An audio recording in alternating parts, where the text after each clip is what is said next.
Disclaimer: this video is created for educational and informational purposes only. The solutions shared here are based on common technical scenarios and may vary depending on device model, app version, or server condition.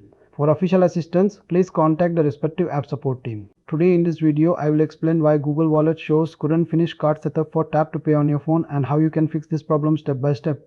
What is the problem? Many users are facing a problem where Google Wallet fails to complete card setup for tap to pay. You may see an error message saying couldn't finish card setup for tap to pay. Contact your bank.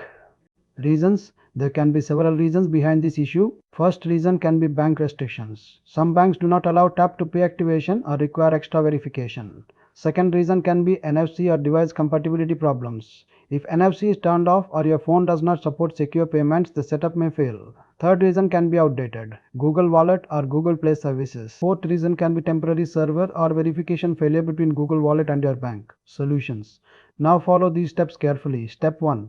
Update Google Wallet and Google Play services from the Play Store. Step 2. Turn on NFC in your phone settings. Go to Settings, then Connections, then NFC and contactless payments and enable it. Step 3. Clear cache of Google Wallet. Go to Settings, then Apps, then Google Wallet, then Storage, then Google Wallet, then Storage, then Clear cache. Step 4. Remove the card from Google Wallet and add the card again. Step 5. Make sure your phone has screen lock enabled PIN, pattern or fingerprint. Step 6. If the problem still continues, contact your bank because some cards need manual approval for tap to pay activation. After applying these methods, your issue should be solved. If the error still appears, the best solution is to contact your bank or Google Wallet support.